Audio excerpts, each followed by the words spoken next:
В эфире программа «Посредник». Сегодня в ней принимает участие начальник управления по работе с задолженностями Министерства по налогам и сборам Республики Абхазия Алан Асландия. Обсудим показатели прошлого года по собираемости налогов, проблемы ведомства и планы на будущее. Здравствуйте, Алан. Здравствуйте, Белла. Итак, на очередном заседании Кабинета министров республики министр финансов Абхазии Владимир Делба говорил о Министерстве по налогам и сборам в таком положительном ключе. По его словам, в 2022 году в бюджет поступили средства на 1,2 миллиарда рублей больше, чем прогнозировалось. И главные источники собственных доходов государства – это работа Министерства по налогам и сборам, на которую приходится 53% общей суммы, даже больше, чем 53%, так сказал Делба. Как удалось выйти на вот эти показатели? Как велась вот эта работа с тем, чтобы вот были вот такие неплохие результаты? Немаловажным является тот фактор, что у нас сегодня во всем мире цены на все товары, в том числе и продовольственные, и непродовольственные, цены увеличиваются. И у нас есть такой налог, который непосредственно зависит от стоимости товаров, это как НДС. И вот основную долю в увеличении плана поступления по налоговым платежам как раз-таки является поступление от данного вида налога.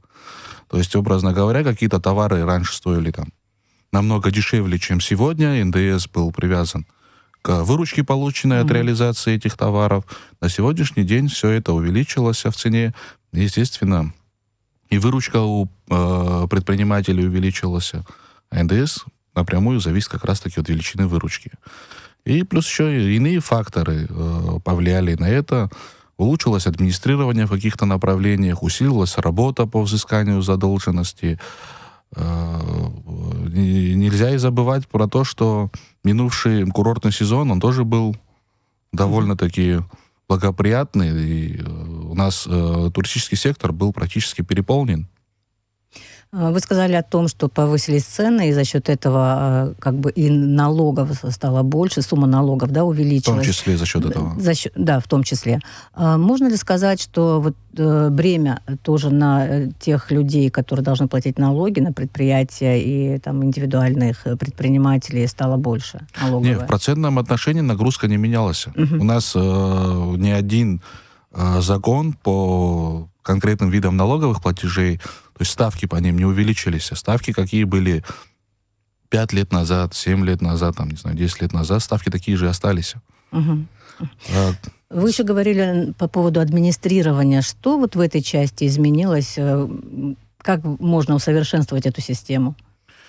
Мы провели 2 комплексные проверки. Провели проверки комплексные, имею в виду, наших подведомственных инспекций. Инспекция Министерства по налогам и сборам по Гагарскому району несколько лет назад это была проверка. И в прошлом году закончилась проверка по инспекции по городу Сухум.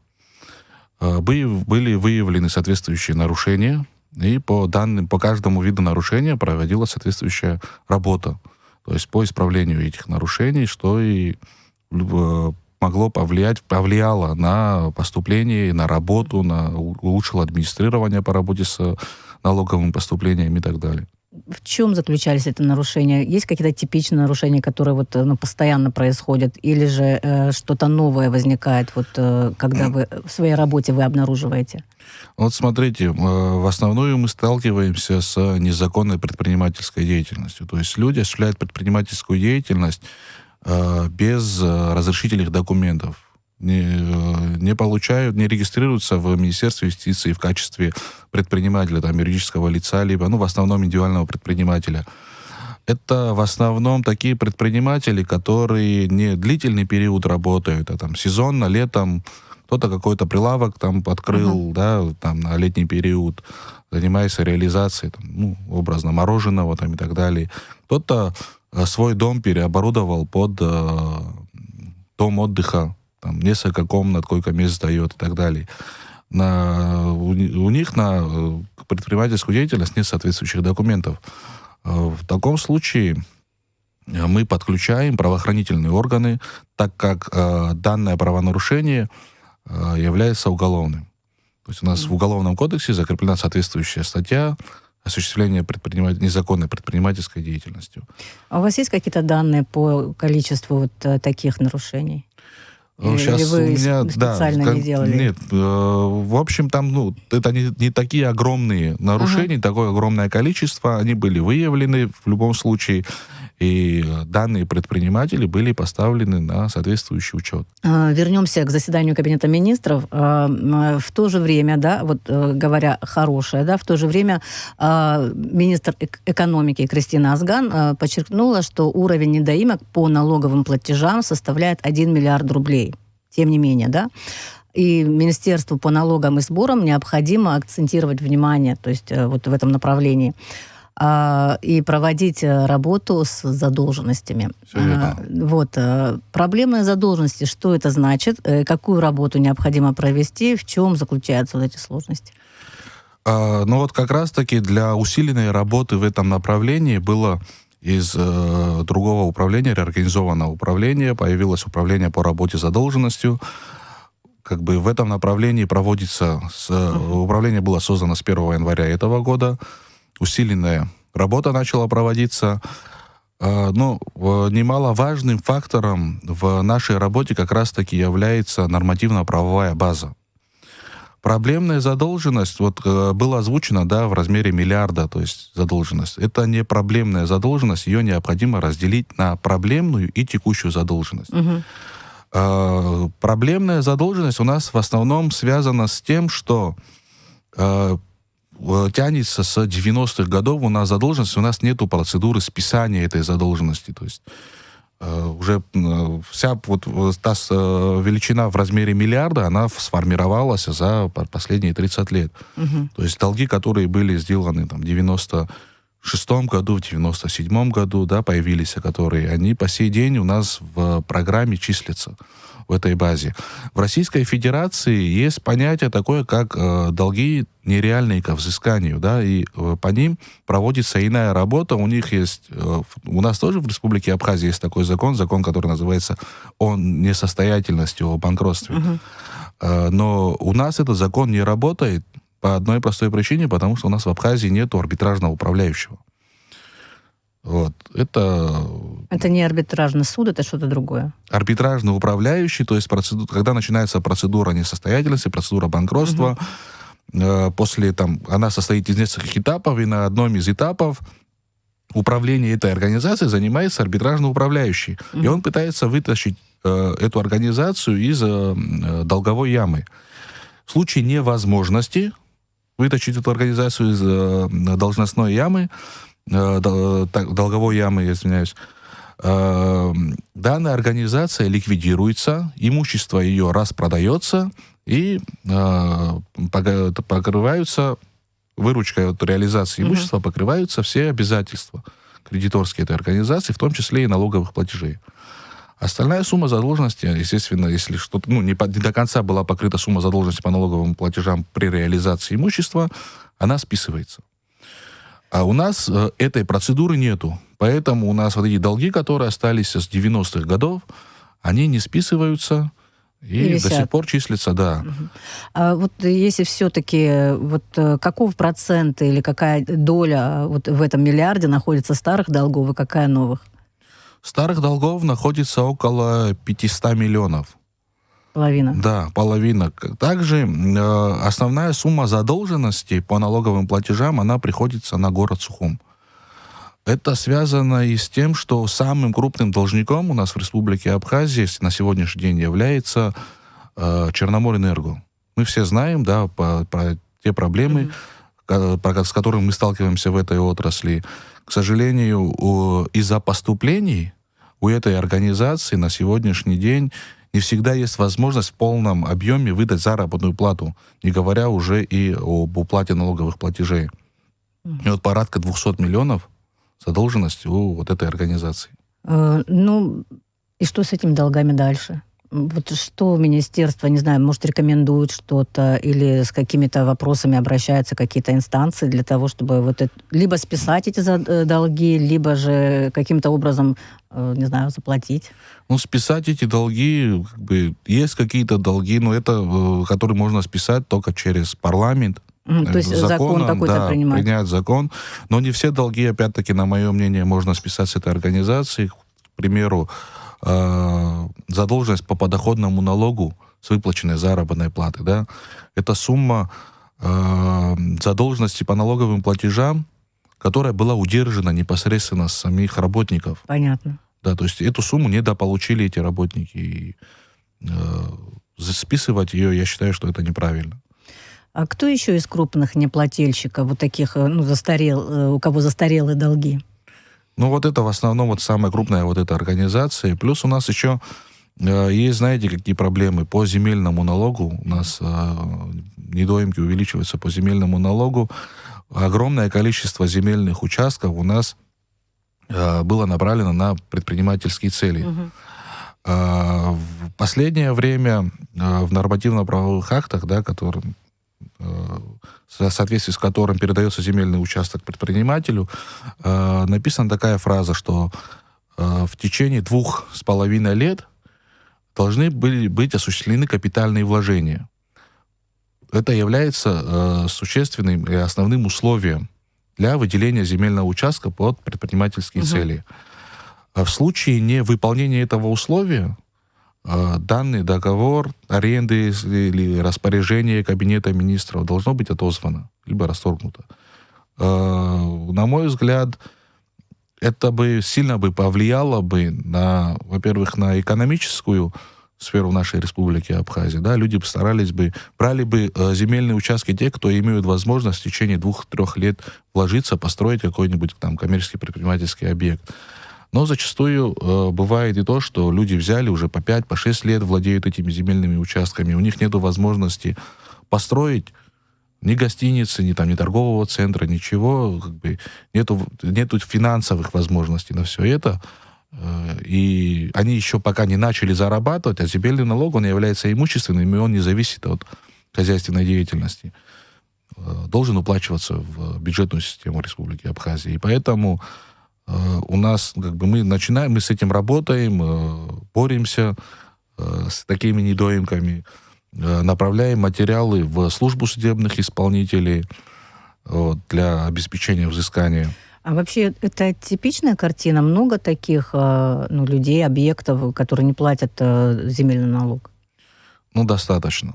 Достаточно. Есть такие суммы, да, есть такие предприниматели, которые... Они просто не потому, что не хотят платить, они физически не имеют возможности платить. Но, тем не менее, землю взяли, но как бы они ничего не могут на ней делать. Ну, можно по городу проехаться, посмотреть, да, сколько у нас земельных участков, на которых там недостроены какие-то предпринимательские объекты. То наглядно все видно. И недостроенные они стоят уже там на протяжении 3-5 лет. Ну, все-таки, я почему спрашиваю количественное отношение, не знаю, 50% от общего количества, 20%? Нет, 30%. Это достаточно. Достаточно, да. И вот, надо думать, надо к общему приходить, к солидарному какому-то мнению, что с этими предпринимателями делать. Кто может это решить? Это уже сообща, совместно с парламентом, соответственно, совместно с исполнительной ветвью власти, с администрациями городов и районов. Эта работа должна проводиться в комплексе. На заседании Кабинета министров говорили и о туристической отрасли. Вот, в частности, глава правительства Александр Анкваб высказывал ряд вопросов, ставил ряд вопросов перед министром туризма. Он говорил о том, что у нас очень много новых объектов туристических появилось, и что нет вот такой отдачи налоговой, скажем так, от этих объектов. Скажите, вот какова картина по туристическим объектам, как собираются налоги у них, да, от них? Сколько поступает в бюджет, столько ли, сколько объектов работает, или же все-таки большое количество остается в тени? Смотрите как, я бы не сказал, что большое количество остается в тени, да, Мы как-то с вами здесь даже один раз на передаче... Не, судя по тому, что сезон был хороший, людей было много, туристов было много, по крайней мере, Александр Анклап ставил этот вопрос, говорил, что соотношение не такое, какое должно быть. По налогам и по количеству людей и объектов новых. Не надо забывать и о таком режиме налогообложения, как специальный режим налогообложения на отдельные виды деятельности в виде спецналога. То есть у нас в данном случае ставка налога взимается от физического показателя, то есть за количество номеров в гостинице. Если у нас мы говорим о небольших гостиницах, да, номерной фонд которых не превышает 25 номеров, в этом случае организация уплачивает не в зависимости от той прибыли, которую они заработали, то есть та гостиница, а фиксированная ставка в месяц, там, в зависимости от того, с удобствами этот гостиничный объект, без удобств, там, ставка, она варьирует. И порой выходит так, что, там, скажем, какие-то гостиницы, если бы были бы на общем режиме, могли бы заплатить налоговые поступления от них могли бы быть больше. То есть налоговая нагрузка на них была бы больше. На сегодняшний день у нас такой картины не наблюдается в связи с тем, что я вам рассказал. А так, по тем крупным гостиницам, по общему режиму, да, вот последнее время мы говорим, у нас объекты строятся, там, как заявил министр туризма, объекты строятся, новые гостиницы. Есть еще такое понятие в налоговой структуре, как в налоговом законодательстве, как возмещение налога, то есть возмещение НДС. Когда гостиница, огромная гостиница строится, товар приобретаются стройматериалы, при покупке этих стройматериалов организация уплачивает НДС сторонним организациям. Понятно. Да. И по факту этот НДС поступает в бюджет уже от сторонних организаций, то есть от строительных организаций, тех, которые занимаются там, торговлей стройматериалов. А сама организация, тот НДС, я имею в виду гостиница, да, юридическое лицо, которое строит гостиницу для предпринимательской цели, да, для себя, этот НДС, который был уплачен сторонним организациям, он принимается к вычету. Или же... А это прослеживается вообще в структуре налоговых платежей, что допустим, этот объект через, допустим, стороннюю организацию как-то заплатил свои налоги? Да, естественно, конечно, у нас есть управление, которое непосредственно усилено вот в этом направлении проводит работу, управление камеральных проверок. Есть соответствующая отчетность по НДСу. То есть мы получаем информацию от этой организации, каким сторонним организациям был уплачен НДС. Потом это сопоставляем. То есть одной организации было уплачено сторонней 100 рублей, сколько она должна была начислить? Точно не меньше, чем 100 рублей. Все это проводится, все это анализируется, все это проводится сверка. Интересует действие спецналога в этой системе, да, в туристической сфере. Это оправдано на взгляд специалистов? Надо дорабатывать этот закон, да. Смотрите как. У нас нету физической возможности каждый день контролировать, какая загруженность в этой организации. То есть по каким ценам они продают путевки. Там, в одном районе номер стоит 2000 в сутки, в другом районе 2500.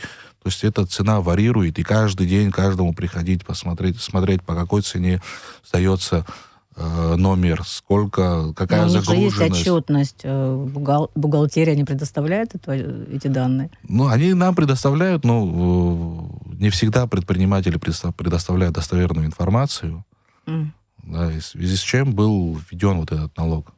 То есть для того, чтобы мало, но все платили? Мало, не мало, ставки нормальные, да. Но все платили. То есть у нас... какая-то фиксированная часть. Да, фиксированная часть, вне зависимости от той. Есть максимальный предел выручки, да, там в месяц. То есть если этот предел был, лимит превышен, то организация должна была быть переведена на общий режим налогообложения. Но таких организаций у нас мало. И в основном у нас по Республике Абхазия, наверное, самыми крупными объектами в туристической сфере являются там курортный комплекс Пицунда, Самшитовая роща, Литфон, там в Гаграх новые гостиницы современные, да, что... И все платят спецналог. Они на общем режиме. На общем режиме. А основная масса у нас предпринимателей на общем режиме, на режиме спецналога. Ну, если говорить о других сферах деятельности, какие еще, вот кроме туризма, такие в плане налогов прибыльные? Торговля. Торговля является самой массовой. Даже больше, чем... Нет, не больше у нас, важную долю занимает в структуре экономической деятельности и еще строительство. У нас республика, слава богу, развивается, множество множество объектов сегодня строятся, везде есть работники, которые осуществляют это строительство, есть организация, которая извлекает прибыль от этого строительства, и налоговые поступления как раз-таки в этой отрасли тоже их доля велика. А какова картина по налоговым поступлениям в разных районах? Одинаковая, не одинаковая, где слабее, где сильнее? От чего зависит этот фактор?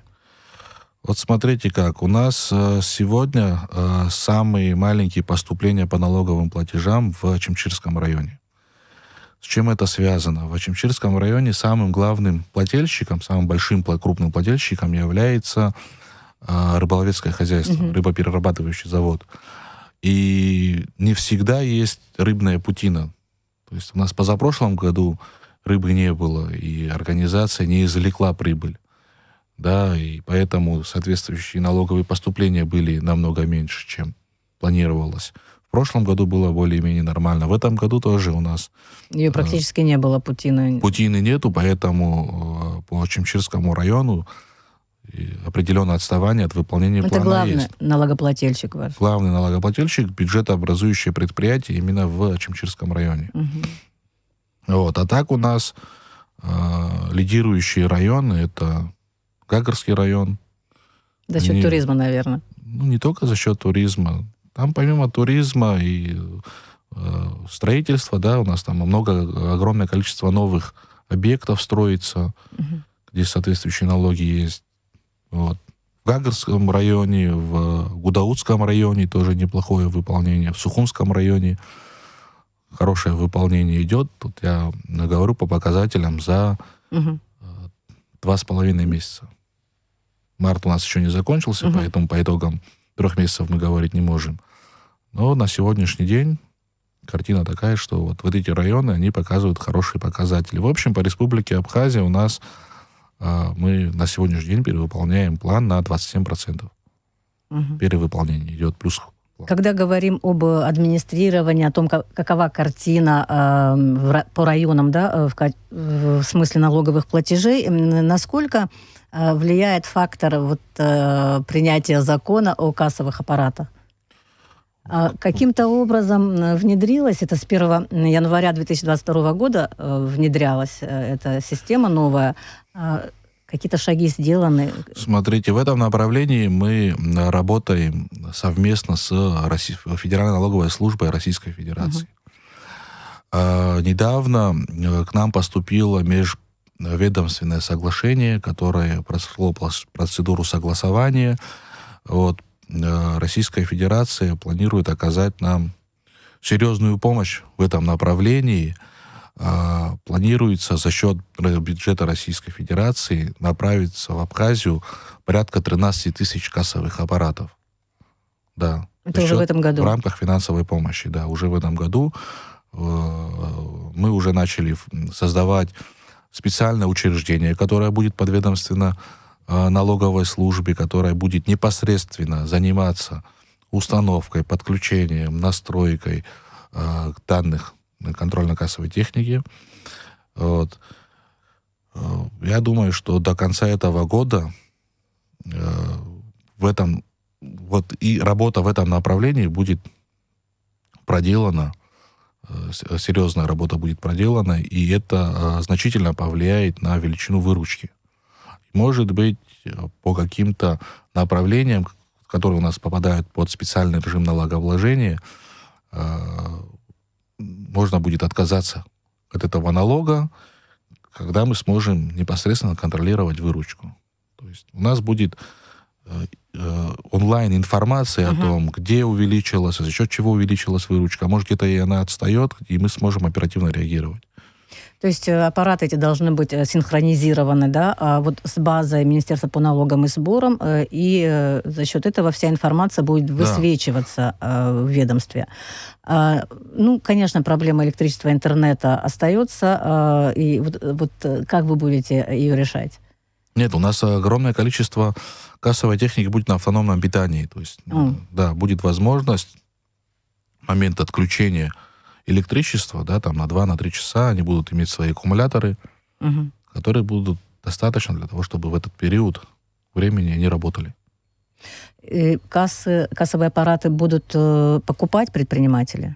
Пока еще вам точно я не могу сказать. Ну, как бы это решение еще не принято, но хотелось бы придумать такую процедуру, чтобы ответственно относились предприниматели к контрольно-кассовой технике. То есть, если мы им просто так раздадим всем бесплатно, поломается, испортится, да, ценить не будут, и будут знать, что испортилось, а другую контрольно-кассовую, другой аппарат им придут, поставят. Поэтому, если, на мой взгляд, опять-таки, я не говорю, что какое-то есть решение, если предпринимателю дать там в рамках лизинга, еще что-нибудь, когда он будет своими финансовыми средствами расплачиваться либо за порчу этой контрольно-кассовой техники, либо там ежемесячно что-то платить с правом выкупа дальше к себе, то отношение к контрольно-кассовой технике будет иное.